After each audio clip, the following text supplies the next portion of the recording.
Did you get a chance to watch the first season, and what were your thoughts on it? I will be honest and say that I watched the snippets that I was in, Right. but There that you is go. as far as I went and watching that season. Excellent. Season 2 of Cheers coming out this week. How was the experience being documented for this second season of Cheer?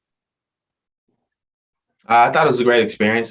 Greg and the crew did a good job capturing Trinity Valley throughout our process to be able to get to, our competition in Daytona. Absolutely. And what were some of the challenges that you guys dealt with when it comes to being filled from the beginning of 2020 until the national championship in earlier last year? I mean, kind of like what Vontae said, it didn't seem like there were a tremendous amount of challenges. The crew did a really good job. Maybe some of the kids had, more time being shot than others.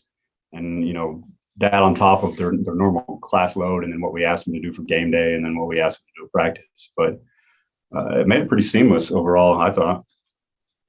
Absolutely. And Vontae, this question's for you. Trinity Valley was mentioned in the first season of Cheer, but obviously the focus was on Navarro. Did you get a chance to watch the first season, and what were your thoughts on it? I will be honest and say that I watched the snippets that I was in, Right. but There that you is go. as far as I went and watching that season. Awesome. And Khris, this question's for you. You've been with Trinity Valley for a while.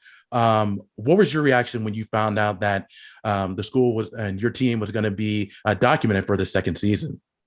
Well, I'd come back maybe a month or two before we found that out, and for me, it was one of those things where I was glad our kids could have the same opportunities that the school down the street had. I was hoping that it would show our program in a good light and show what we're about. Both programs obviously very successful, but I think we have different things to offer. So I was excited for the kids and for the college and all in general. And of course, the focus for both seasons has been Monica, who's the head coach of Navarro. What are your thoughts on her? And has your opinion changed of her after filming this second season? No, still, of course, me being here, I didn't know much of her because I hadn't seen the show. I hadn't seen the first season, so I didn't really get to understand who she was as a coach. But I'm always going to have a tremendous amount of respect for her because of what she's done with that program.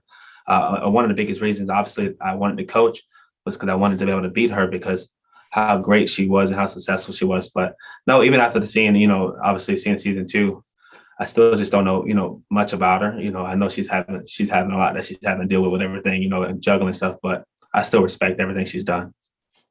Absolutely. And Khris, this question for you. You mentioned some of the athletes being featured on this season. So who are some of the athletes that you have your team that fans will really get behind? I'm gonna let Vontae take that question. Okay. He watched the season, so he knows a little better. Again, whenever we were approached about doing, season 2, we trusted Greg on being able to capture our team.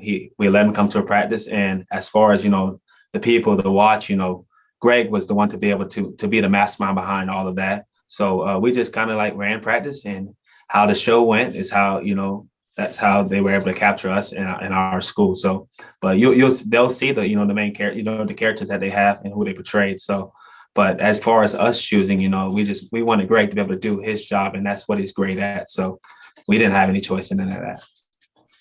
And when it comes to Trinity Valley, Navarro, we know that what Monica's done, they've been a dominant force over the last 20 years. But before Monica got there, Trinity Valley made a name for itself. What would it take to go on a run like Navarro has done these past 20 years? I mean, there are a lot of things that would have to happen in order for a run of 6 or 7 or however many victories went down in that time when they started winning in 2008, 9. I'm not sure theirs, but Trinity Valley was going through some ups and downs for a handful of years, with some changing of coaching, some changing of administration, things along, that line. For one program to be able to be completely dominant, for several years in a row, luck is definitely going to have to play a role in it. And honestly, one of the other programs is probably going to have some hard times. Otherwise, it should be, year to year, performance to performance. I don't think either team can claim that they're going to go on a crazy long run. Not at this point, at least. Right. And the last question for you guys before I let you go, it looks like season 2. I got a chance to watch season 2 and I really enjoyed it. But would you guys and your team be up for season 3 of Cheer if it does happen? Right now, we're really focused on season 2 and our upcoming competition, and what's in store for us, and hopefully we can go back and do what we repeat what we did last year. But as far as season 3, we don't know what's going to happen quite yet. All right. Sounds great. Again, Khris, Vontae, thank you so much for your time. I really do appreciate it. And congratulations on season 2 of Cheer.